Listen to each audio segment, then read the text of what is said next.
Hello বন্ধুরা, আমি আজ দেখাবো আমি বাড়িতে কিভাবে কাতলা মাছের ভাপা করি। কড়াই বসিয়ে দিয়েছি।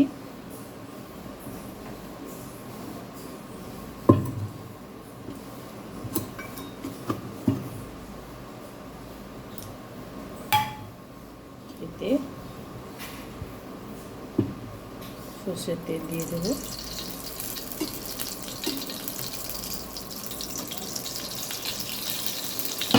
তেলটা গরম হতে থাক।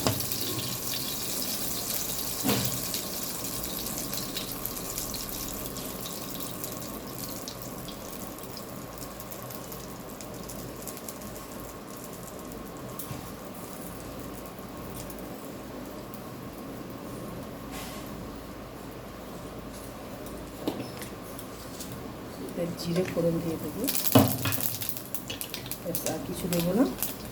দেখুন বন্ধুরা, মাছটাকে আমি আগে থেকেই মশলা দিয়ে আদা, রসুন, পেঁয়াজ, টক দই, টমেটো, লঙ্কা গুঁড়ো, হলুদ গুঁড়ো দিয়ে মাখিয়ে রেখেছিলাম। তো একে একে মাছগুলো ছেড়ে দেবো।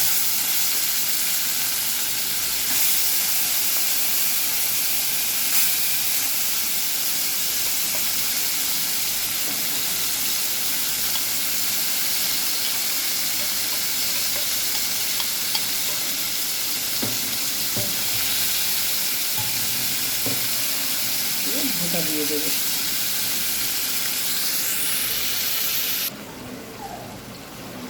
মাছটাকে একটু উল্টে নিলাম,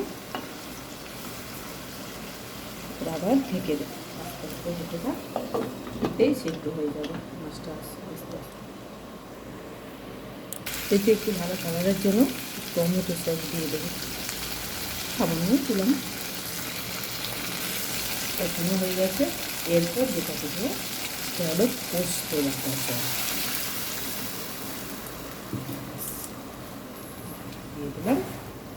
তারপর গ্যাসের জ্বালানিটা একটু কমিয়ে দেবো, তারপরে ঢাকা দিয়ে দেবো।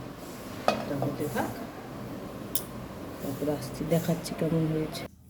রেডি হয়ে গেছে আমার কাতলা মাছের ভাপা। আর তেল ঝাল যা বলতে পারো। তো কেমন হয়েছে, ধনেপাতা দিলে ভালো হয়, কিন্তু পার্সোনালি আমারই খুব একটা ভালো লাগে না ধনেপাতা, তাই দিলাম না। তো কেমন হয়েছে জানি।